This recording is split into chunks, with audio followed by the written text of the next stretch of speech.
Hello everyone, good morning. Good morning. Come on, little button, pop up. There we go. Here we are. Okay. And thank you so much for your patience. Yay. Okay. I never forget that. Okay, there we go. And yeah, there we go.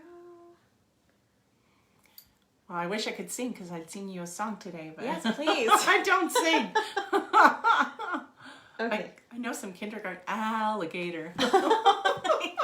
Let's teach us today. Oh, no kidding. Oh. Okay. We are all set. That was fast. Easy Yeah. today. All right. Well, welcome to Braveheart Conversations. I am Jillian Aurora, and I'm here with my gorgeous co-host, Marie Wallace. Hi, guys. And we're super excited to be here with you today. We are live every Thursday morning in our group Braveheart Conversations. So if you haven't already, check us out. And today we are going to be talking about transactional love versus true intimacy. If you don't know what we're talking about, let me break it down a little bit. So transactional love is, what I'm referring to as transactional love is this idea of owing. So often when we get into relationships, we are talking about at least something that kind of devolves into I pay the bills and support you financially, so therefore I'm entitled to sex with you. Or what's You're another my one? maid. Yeah, or from the other perspective too, because I take care of your home and I take care of your children, you owe me nice things or money that I can spend. So it's this idea of I do this, so you owe me that. That's what I'm talking about with transactional love. And what I want to discuss today is how that actually is not honoring or loving at all. And it hinders us from actually having intimacy with our partners. So I want to break down what we think of as love and intimacy, what makes that up, and how transactional love is keeping us from that or is detracting from that. So often I will hear, and was a woman, I hear women, and I was a woman who felt guilty for not being able to provide for my husband in the ways that he wanted to and he felt entitled to. And this was regarding my body, money, because I still had the idea that my resources weren't my resources, that he was entitled to them. Sorry. No worries. I'm getting real handsy here. Your time. Time, yeah. That because we were in this relationship, that then entitled the other person, that entitled my partner to have me, have elements of me. And that became then transactional and not genuine. So true intimacy comes from nothing but desire. It's two people that mutually desire each other, whether we're talking about sexual connection or we're talking about emotional connection or gifts of money or time. They're true gifts. They're coming from the heart. They're coming from desire. Nothing but purely, I want to. Mm-hmm. I want to give it. I don't sit here with Marie and go, gee, I feel really guilty about not spending time with her, so I guess I'll sit through another session with her. That is not loving, right? Yeah. And I wouldn't want Marie to come here and go, gosh, we've done this for so long, I can't say no. Like, that would be transactional, right? It's coming from guilt and obligation instead of genuine desire. We are mutually desiring to create a podcast. We're mutually desiring to have to be in each other's company too. Yeah. Yeah. And so that's true intimacy.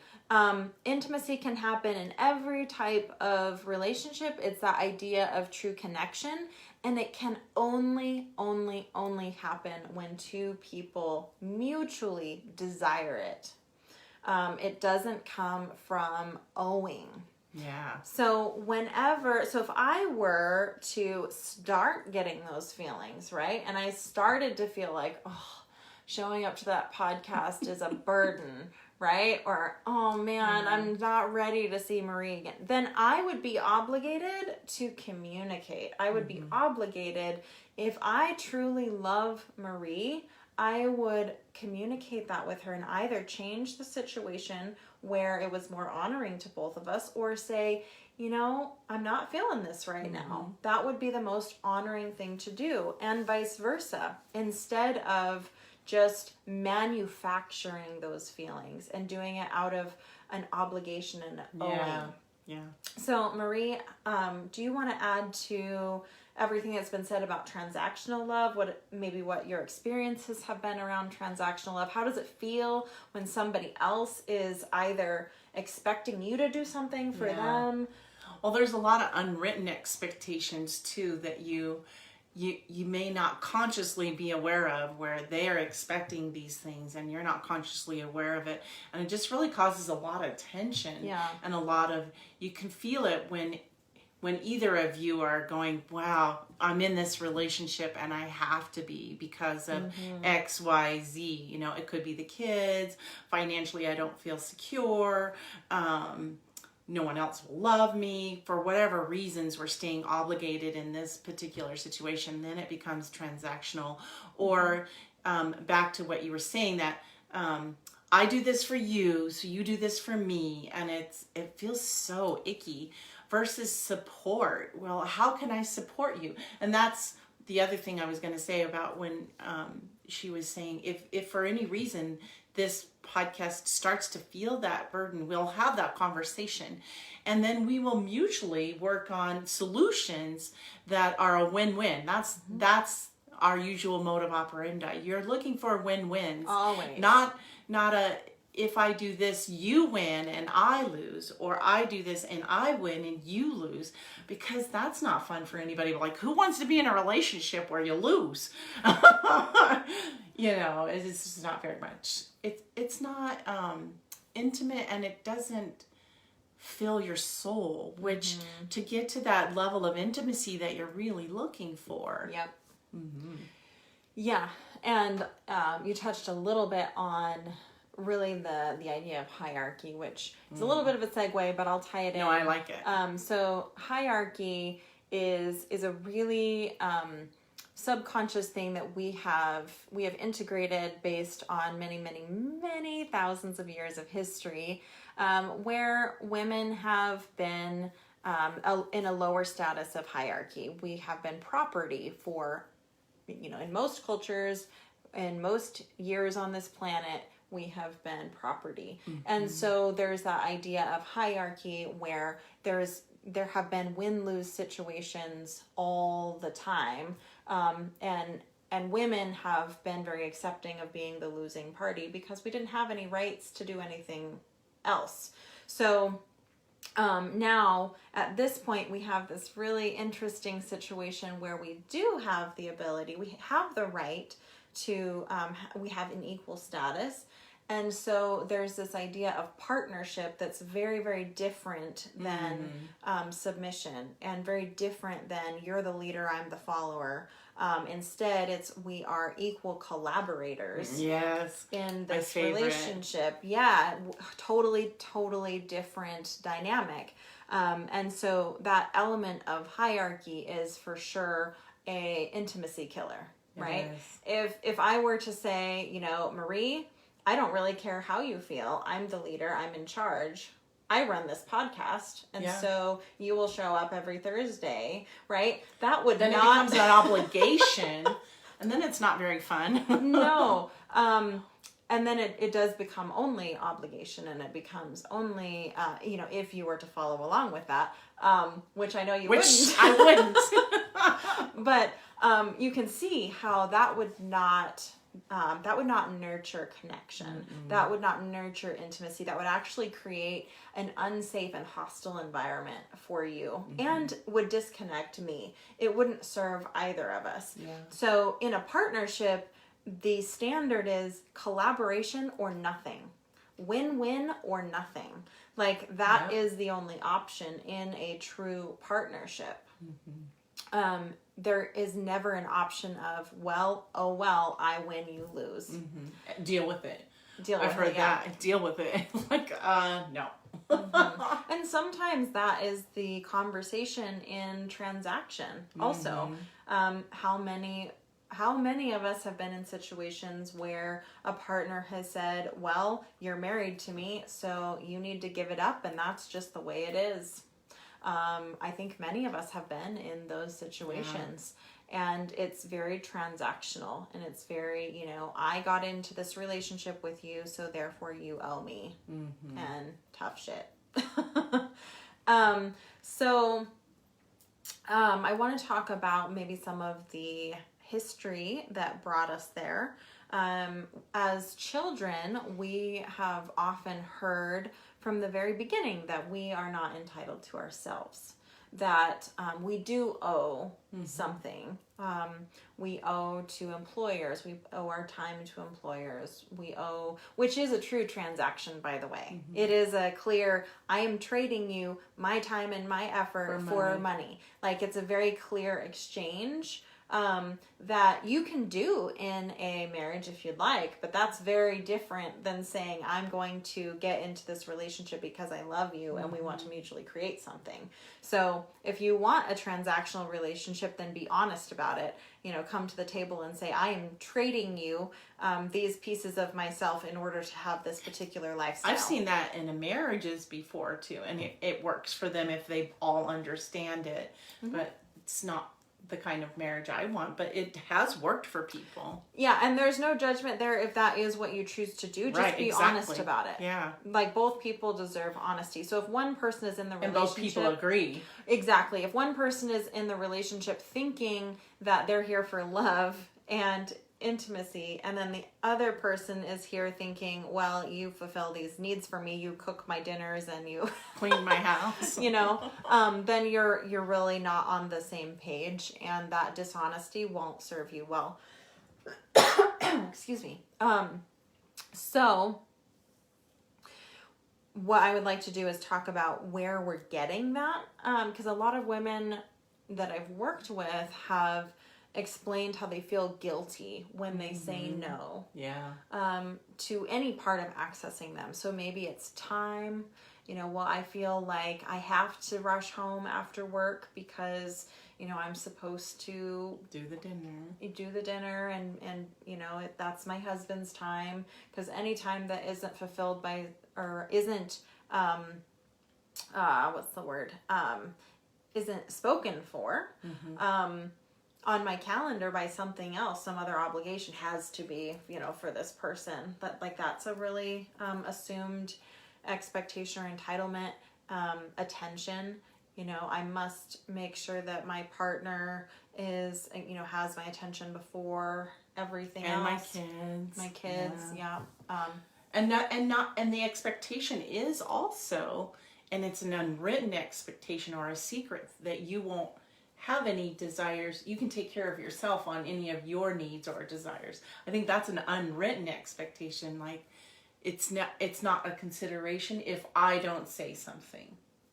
Does that make sense what I'm saying? So sometimes it's like, it's not even thought of. Yeah. Whereas one partner is. Yeah, where one partner is that the one that expects everything to be taken care of, but that it's not reciprocal. Right. Yeah. So I totally understand that you need to go out with the guys, but then when it's my turn to need to go out with the girls, well, wait a minute, I have your time. Yeah. You're taking time away from me. Totally. Yeah. And there's a lot of catering that happens, which I think is a lot of programming that we're supposed to play a supportive role. And so that programming is there both for men and women. But the entitlement to yourself is a really big piece. So reclaiming that and saying, before anyone else, I'm entitled to my time, my attention, my labor, my resources, which is like your money and your property and your body. that you have a right to say no to any of those things, regardless of the relationship that you're in, regardless if you're married, regardless if you have, parents that want access to you, or siblings or children, that you have a right to you first, and that literally serves everyone best. So that's the next piece that I'd love to talk about, is that by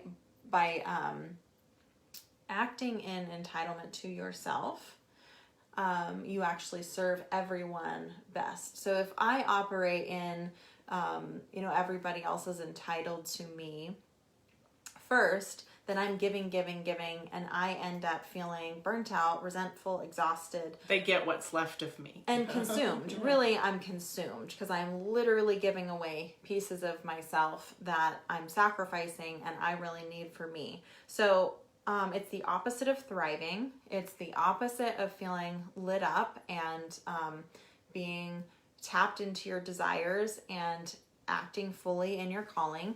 And when you're living in the opposite of that, you're going to really struggle to be giving love and giving any kind of true potential from yourself. So when I am operating in entitlement to me first, not entitled to anyone else, but entitled to me, then I am free to follow my dreams, my vision, my calling. I'm thriving. I'm really tuned into myself, and I'm unapologetic of meeting my needs. Guess what? I become a freaking lighthouse, right? Mm-hmm. I become just a beam of light, and I'm so much more capable of giving love. And you get some, and you get some. It's more of this. It's out of overflow. Yeah. Like I literally cannot help but to give. Overflow, yeah. Yeah, I cannot help but to just be so juicy that other people are more attracted to me, and I am just naturally giving. It's a totally different space. Instead of feeling overwhelmed and obligated to be giving, it's just totally overflow. So what honors you honors everyone. It's such a profound principle that has really changed my life. What honors me honors everyone. Mm-hmm. And can I just add, you're entitled to live your life fully and openly and passionately. We are entitled as human beings. We weren't put here on earth to be workhorses and servants. We were really every one of us deserve that. Because I've actually even seen it in parent-child. Because I parented you, you owe me. Right. Or because, I'm your child, you owe me. I've seen that both ways. Mm-hmm. But every one of us were meant to thrive and go from overflow and really just live juicy, right? Just live juicy, which is why we get all icky feeling when we feel obligated or expectations that are, Yeah, resentment is the natural outcome of sacrificing yourself, because you will end up having expectations. So I love that you brought up the child aspect, because I've seen that so many times where I paid for private school and you were in every sport and you did everything you wanted to do and I bought you nice things and we went on nice trips and now you become a drug addict. I've seen that play out. I don't know how many times. And the reality is you don't have ownership over that person. And just because you sacrifice parts of yourself and you betray yourself and you hurt yourself because you think it's going to benefit someone else, life is going to teach you, because we're here to learn, right? And the lesson is that when you harm yourself thinking you're benefiting someone else, no, that doesn't entitle you to them. You still only have entitlement to yourself. No matter how much you give someone, that does not entitle you to them. It does not entitle you to their time or their attention or, their life course, what they choose to do, their choices. You're not entitled to that. So, it's a tough lesson because so many people I've seen are like, I gave years of my life to make this person better or to invest in them, and now they're gone. And the only true person you can invest in is yourself. They're going to do what they're going to do with whatever you choose to give them. I see that with moms a lot, because once the kids leave and their caretaking role is over, they feel that loss because they're no longer, and they forgot to care for the most important person. And it doesn't mean your caretaking role is not important. It's just that if you care here, then when those other relationships change, and they will, and there comes a point where the kids will grow up, or maybe my lover finds an interest that really involves his time, and I want, it's me caring for me. Yeah. Because those relationships will evolve and change in different ways. And if I have been looking out for myself, then I feel safe. I feel like, oh, well, I've got this. Yes, they've moved on and they're living their life, and it's sad for me and I miss them. But now I can go, oh, now I can rethink that and come alive in a different way. Well, now that's an adventure for me to seek out something new and different. But I like that you brought up that piece of transactional love, which is actually this idea that I need you to meet my needs, instead of I'm fully capable of meeting my needs and I love having you in my presence just because I enjoy having you in my presence, and vice versa. Transactional love really comes from this idea that I am insufficient to meet my needs, and I really need you to do these things for me in order to be okay. Yeah. And if you don't, then I'm not going to be happy and I'm not going to be fulfilled. Instead of really owning the fact that I'm resourceful and there is a whole world of resources to meet my needs that I'm capable of accessing, and there's no relationship that I can say you have to meet all of my needs. yeah.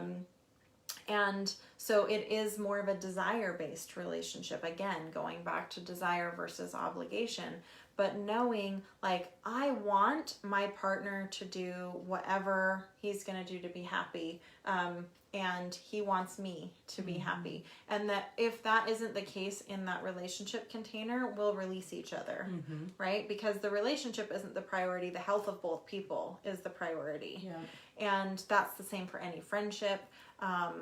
Marie, you and I, our values would be, we want each other to thrive and be happy, right? And if our relationship is doing anything other than empowering both people, then the relationship gets to dissolve, because the relationship doesn't take precedent over our individual health and empowerment. And we've had these conversations, both Jillian and I. So if you're looking for that next step and you're not sure where to go, starting with a conversation is great, because you do, if you're really craving that intimacy, it's so vital for you to have that conversation and say, here's how we get a win-win. And then you collaborate together on that solution.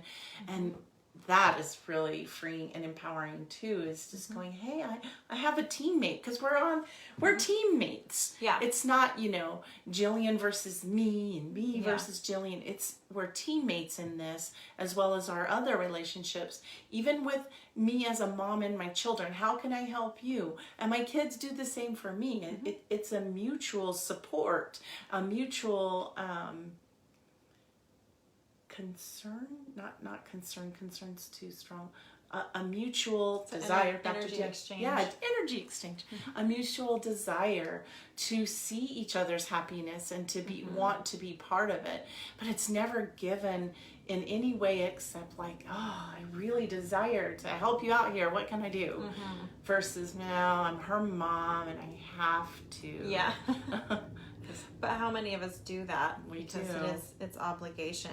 And not only, when we show up that way and we say, I have to be here, I have to show up for you, we also, there's no real way of doing that without also expecting that. So, you're my daughter, so you have to, right? So that is usually paired with, I'm your mom, so I have to. Does that make sense? Oh, yeah. So when we release that burden from ourselves, we also free the other person. So when I'm able to say, no, I get to decide what it looks like to be a mom, and I get to do what feels most honoring to me, then the exchange there becomes very different, because I release them from, you're my daughter and you have to. I start to say, well, you get to decide what that looks like and what feels most honoring for you. Well, and I want to bring up, because we had talked about the, if our child decides to become an addict and we don't, what the real worry is there is that somehow, because this is a paradigm that has been set up by society, that whatever my child does is against my reputation. And it's because I was a bad parent or any of that. And I'd like to dispel that right away. Yep. Us freeing our children to do what their life path has brought them on. We don't know what gifts they are going to learn from that experience, because I've actually been down that road, and I've seen the gifts that have been given from that relationship by honoring it in that way. And it's none of my business. Yep. It's really none of my business.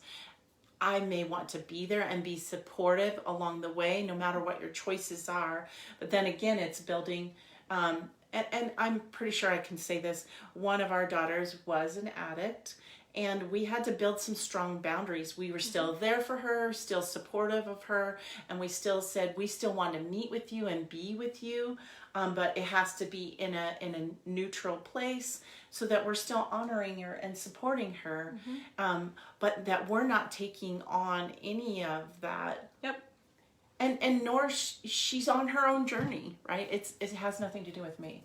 Right. Yeah, that everyone is entitled to their choices. Exactly. Yeah, and that somebody else's choices don't transfer to me. That was a tough one too, with being married to an addict. Also, it was very difficult not to be embarrassed by his behavior, his decisions, because it was like, oh, somehow it's reflecting on me, somehow it's attached to me.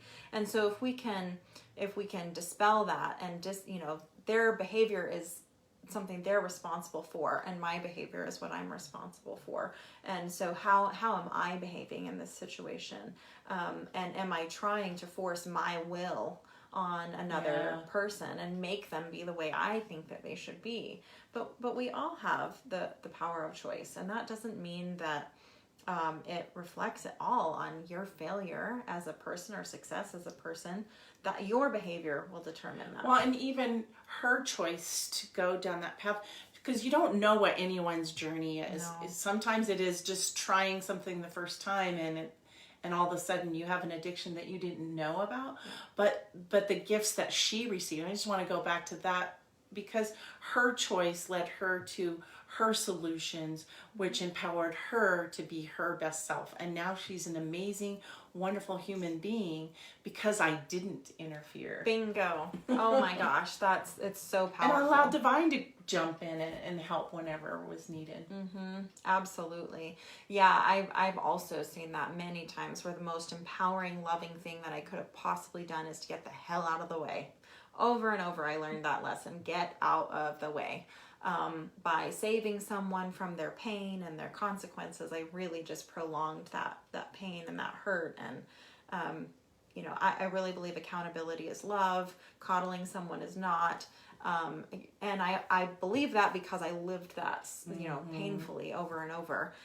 And, but I think a lot of that does tie into this transaction, where we often think, because I did this, you owe me that. Specifically with like recovery, I've seen that over and over. I paid for your recovery. I paid for your treatment. I housed you. So you owe me. Or, I can't believe I spent all this money and now you're leaving me. That is the voice of transaction, right? It's saying, it's reduced that relationship to, saying, how dare you have that choice because you owe me X, Y, Z, and that there's no room for intimacy in that. There's no room for real connection, because real connection is desire only. And you can't there's a lack of manufacture trust too, because I'm not trusting that they can't do it on their own. And you can't get to intimacy without that trust either. I think the desire really is ownership at that point too. It's wanting to keep that person no matter what. And it's a really selfish motive, because it's saying I want to keep you for me, and I want to force you to be the way I want you to be. Because I will show up for Sunday dinners. Yeah, and it's a very forceful energy, and not a true connection, not birthed in desire or intimacy. And you're really asking them to do something that they can't do, because we can't manufacture desire. We can kind of fake it and pretend, but it's not ever going to be genuine. That has to be birthed naturally, right? So anyway, I'm going to make sure we don't have any questions on... And see what the next one's. All right. It does not look like we have any questions. So I am going to pull up, of course I forgot to pull up the next topic. I know that we're starting a new month, which I'm excited about. Hi, Lori. Let's see. Got a new month coming up. Oh, we're coming into April. Number 80. Are we on 80? Yeah, today was 79. 80 is the suppression of the feminine. Ooh. Suppression of the feminine is the next one. It's going to be a history lesson. Woohoo! Actually, I'm kind of excited for that one. So, anyway, I hope that you have enjoyed today. Thank you so much for being here. Again, we are live every Thursday morning in the Braveheart Conversations group. So please find us there. Check us out. If you have any questions or suggestions for something you'd like to hear about, you can contact us individually. You can contact me at defytheaverage@gmail.com or Marie@mariesgold.com. Yeah, we would really love to hear from you. And you can find us on all the different podcasting platforms. You can find us on Spotify, iTunes, Podbean, all the different places. You can find on my website, you can find a link there as well, jillianaurora.com. And with that, I'm going to close up for us. And I hope you have an amazing week. And we will see you next time. Bye, guys. Bye-bye, everyone.